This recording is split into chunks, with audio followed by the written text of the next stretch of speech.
안녕하세요. 방송통신대학교 경제과 이남영입니다. 오늘은 이제 과제물 작성법 특강 세 번째로서 좋은 글쓰기에 대해서 조금 생각해 보도록 하겠습니다. 어, 제가 좋은 글을 쓰는지는 잘 모르겠는데 제 생각에는 제가 그냥 고쳐 나갈 때 이제 어떻게 글을 고쳐 나갔는지, 그리고 약간은 좀 시행착오를 줄일 수 있도록 외국에서 어떤 게 써나가는 게 좋겠다라는 이제 권고 사항들을 제가 보고, 저도 이거는 좀 같이 배우고 학우님들 아셨으면 좀 좋겠다라는 생각에서 정리를 좀 해봤습니다. 자, 일단 좋은 글이라고 한다라면 사실 학점을 잘 받는 글하고 좋은 글이 꼭 같지는 않습니다. 뭐 여러 가지 면들이 있는데, 첫 번째는 이제 사람마다 좋은 글이라고 생각하는 게 좀 다를 수가 있는 거죠. 그래서 뭐 평가에 따라 달라질 수 있고, 그게 이제 결국 학점에 영향을 미칠 수는 있을 겁니다.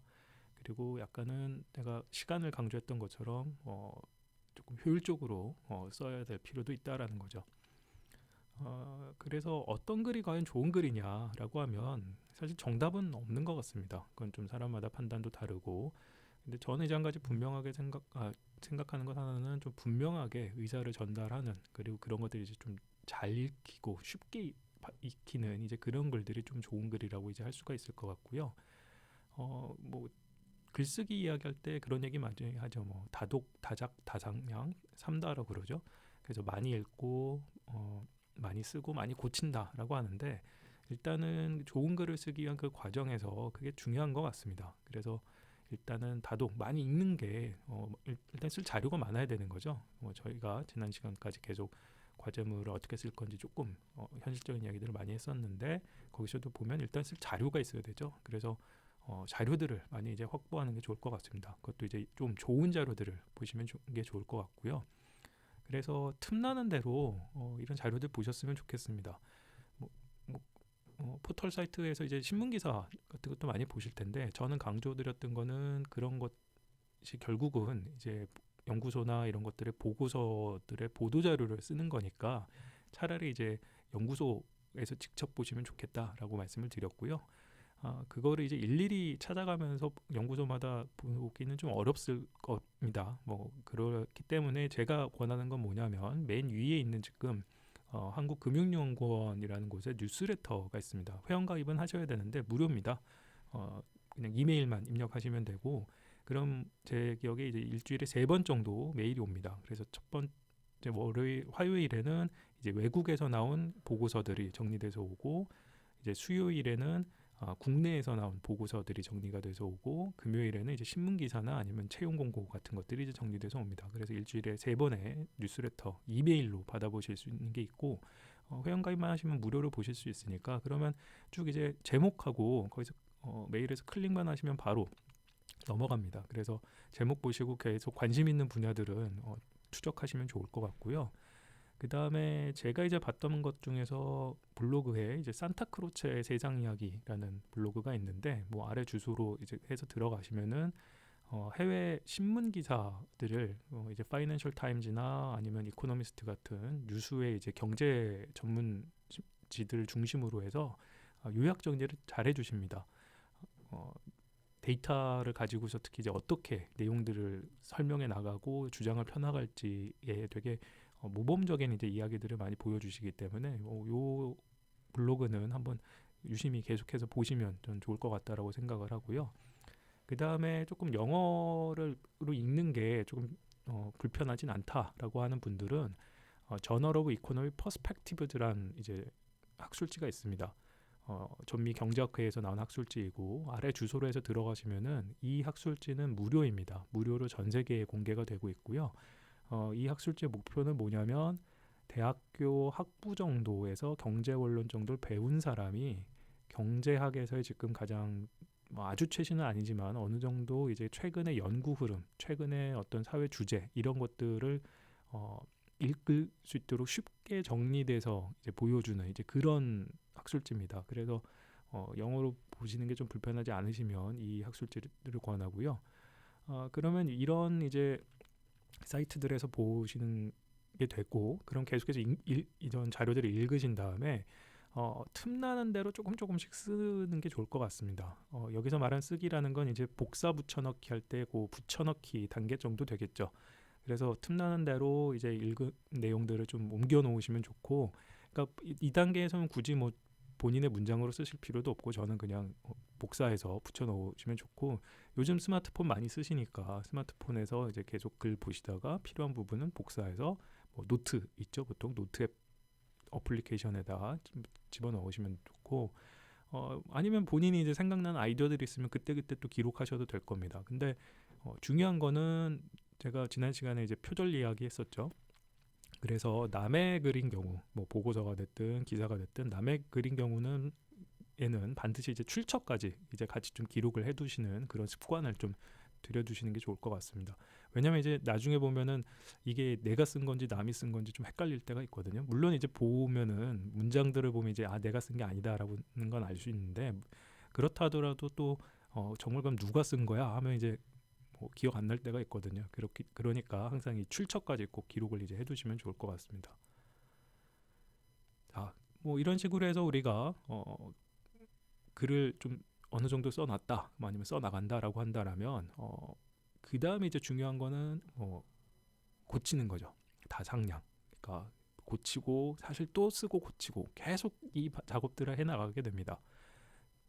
어, 우리 글쓰기 순서 지난 시간에 했던 거 다시 한번 생각해 보면, 차례 글의 목차 계획을 짜게 되고, 그 다음에 초안 이게 쓰는 거죠. 그 다음에 수정하는 거죠.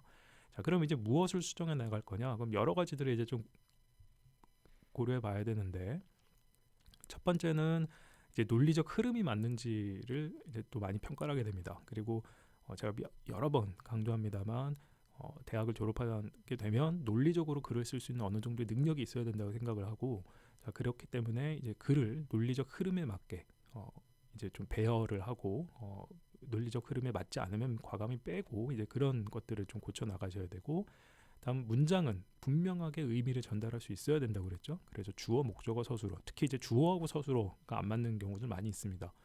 이런 것들을 좀 정리를 해야 되고, 그리고 맞춤법, 맞춤법이 별거 아닌 것 같습니다만 꽤 중요합니다. 왜냐하면 정확하게 이 사람이 글로써 전달을 하고 있는지, 그리고 또 우리말 아다르고 어다르다고 이제 그 표현이 이상하면 내용이 의미가 바뀌는 경우들도 있죠. 그래서 어느 정도는 또 이제 글의 성의 같은 느낌도 있기 때문에 맞춤법 같은 것까지 다 이제 확인을 하셔야 되고요. 자, 그러면 초안을 쓴 뒤에 과연 얼마나 이걸 고칠 거냐, 몇 번이나 수정할 거냐, 그건 다릅니다. 그건 사람마다 다르고, 뭐 정확히는 사실 상황에 따라 다르죠. 무슨 말이냐면, 제출 기한은 지켜야 되니까 그 제출 기한까지 이제 충분히 고쳐서 그 전에라도 마음에 들면 뭐 내셔도 되지만, 마음에 안 드신다, 뭐 저같이 이제 게으른 사람은 보통 마감 날짜까지, 마감 직전까지 이제 고치다가 내는데요. 그건 이제 각자 판단해서 하시면 됩니다.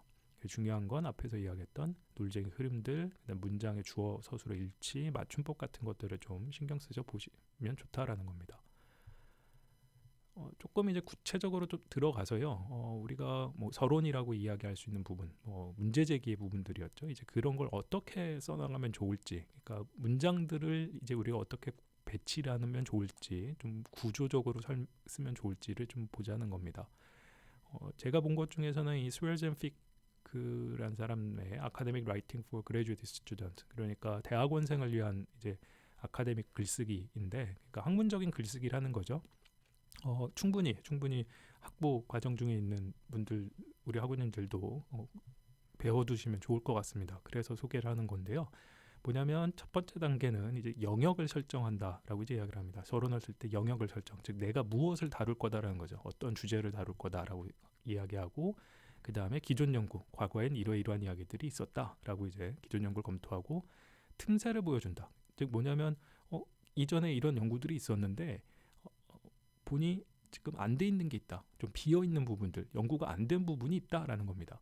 그러면 저는 이제 어떤 얘기를 할까요? 그러면 내가 이 비어 있는 부분, 틈새는 이렇게 채우겠다. 나의 이야기는 결국 이런 걸 다룰 거다라고 쓰면, 그럼 서론이 자연스럽게 만들어지는 거죠. 이 사람이 무엇을 하는지를 분명하게 알게 됩니다. 지금 이제 이 글은 제가 최근에 썼던 논문의 이제 첫 부분입니다. 약간은 좀 이 방식에 비슷할 것 같아서 가져왔는데요. 저도 사실 이걸 앞에서의 4단계의 서론 쓰기를 알고서 쓴 건 아닌데 뭐 저도 계속 이런 논문들을 봐왔으니까 이런 식으로 쓰는데 훈련이 되어 있었던 거죠. 그래서 보면 저는 이제 어떻게 시작했냐면 경제학은 남성이 교육하고 남성이 배운다. 저희도 그렇습니다만 지금 우리 학과에 남자 경제학과 공부하시는 학우님들이 한 70% 됩니다. 근데 우리 학교는 전체로 보면 반대여서 학교 전체의 학생 중 여성 비율이 70%입니다. 남성은 30%고요. 근데 우리 학과는 반대로 남성이 70%인 거죠. 경제학이 이제 그런 상황이다라는 겁니다. 자, 그런데 여기서 다시 한번 우리나라의 4년제 대학의 경제학 교원, 그러니까 경제학 교수인 사람 중에 여성은 과연 몇 명이나 있는가라는 거죠. 그러니까 저는 문제를 일단 배우는 학생부터 출발해서 남성 위주이다. 그 다음 가르치는 사람으로 본다라면 여성은 과연 얼마일 거냐. 정말 가르치는 사람도 남성 위주인가라고 이제 넘어가는 거죠. 그래서 여성의 비중이 적다라는 이야기를 이제 숫자로 보여주게 되고, 자, 앞에서 이야기한 걸로 하면 저는 영역을 설정한 거죠. 그러면서 왜 이게 그러면 문제가 될 거냐라고 이야기를 하는 겁니다. 그건 뭐냐면 대표성이 떨어지는 건 공정화뿐만 아니라 사실 학문의 건정성에도 문제가 될 수 있다라는 겁니다.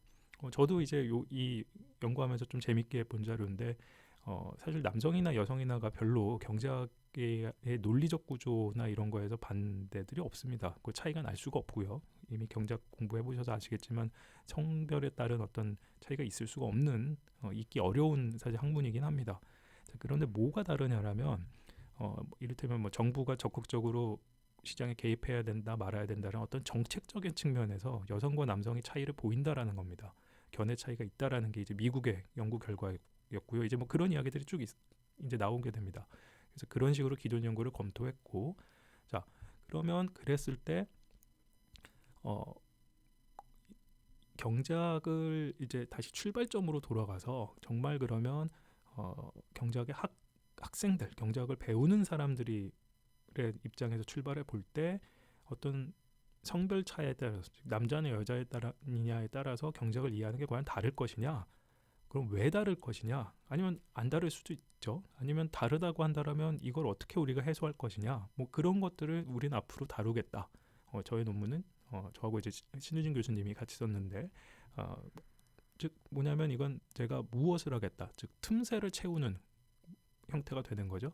그래서 방금 말씀드린 것처럼 서론을 쓰는 과정은 내가 뭘 할 건지의 영역을 만드는 거죠. 즉 일종의 경기장을 만드는 거죠. 뭐 싸움 할 수 있는 장을 만든 다음에 이제 불러 모으는 겁니다. 과거에 뛰었던 운동선수들 모아서 얘는 이렇고 쟤는 저렇고 이제 선수들을 딱 하는 거죠. 그러면서 제가 한 대씩 때리는 거죠.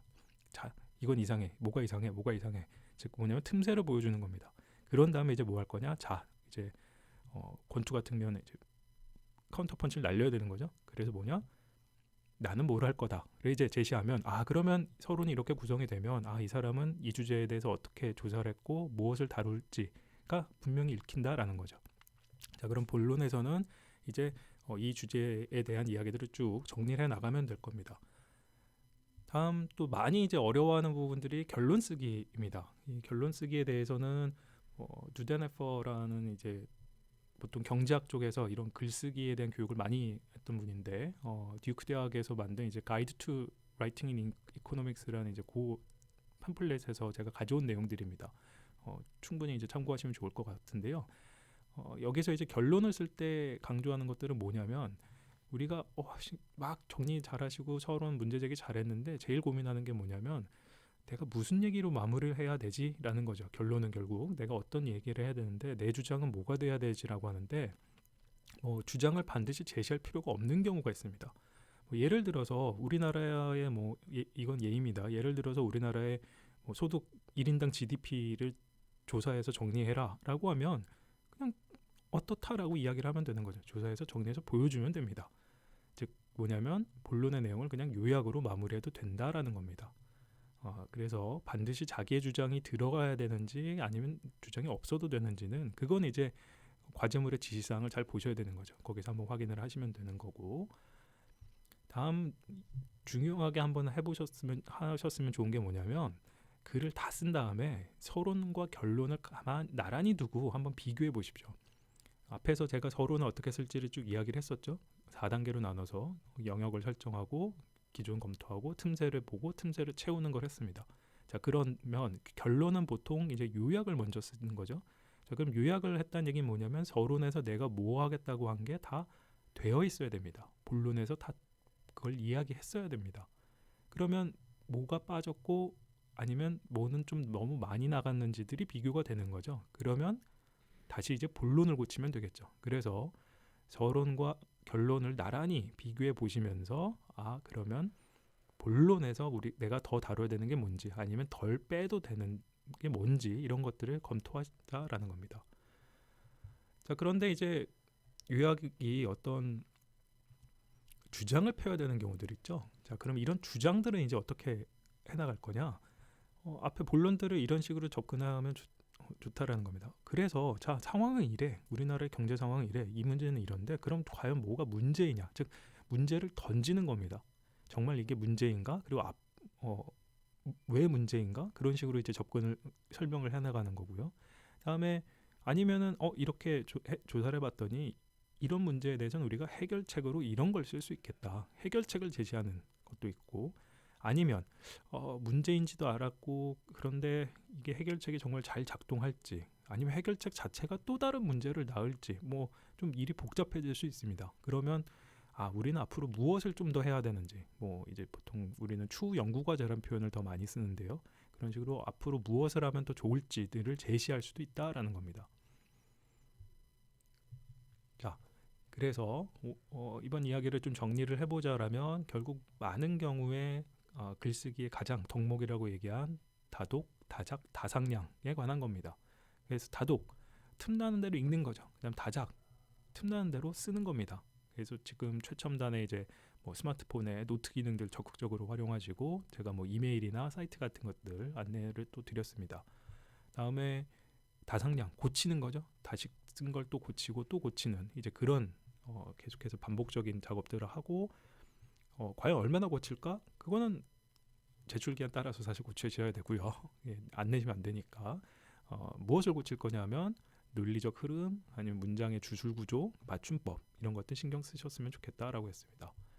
자, 구체적으로 이제 쓰는 부분을 좀 보면 서론의 경우는 4단계, 즉 영역을 정하는 거죠. 내 싸울 수 있는 공간 만들고 상대를 정하고 상대의 허점이 뭔지를 내가 그리고 그 허점을 난 어떻게 채우겠다 이런 것들을 정리를 한다라면 결론에 가서는 이제 요약을 하는 거죠. 본론에선 내가 어떻게 다루었다. 그리고 서론과 비교했을 때 결론을 다시 한번 검토하면서 다루지 않은 게 무엇인지들을 빠뜨린 게 있으면 본론을 다시 쓰고 결론도 고쳐야 되죠. 이제 그러면 본론을 다시 쓰는 이제 그런 작업들을 하시는 게 조금 더 효율적이다라는 겁니다. 그리고 반드시 주장을 넣을 필요는 없다라는 거고 그거는 과제 지시사항에서 이제 확인하시면 될 겁니다. 다음에 내가 요약이 아니라 한 발 더 나가야 된다라면 주장을 해야 된다라면 그 방법들은 크게 보면 뭐 해결책 아니면 문제를 다시 한번 제기하거나 아니면 앞으로 우리가 무엇을 해야 될지 생각거리를 던지는 식이 되거나 뭐 이런 이제 기법들을 좀 사용할 수 있다라는 겁니다. 자, 다음 시간에는 우리가 이제 문장 단위로 조금 들어가서 이해하기 좋은 문장들을 어떻게 쓸지 약간의 사례들을 보면서 또 이야기해 보도록 하겠습니다.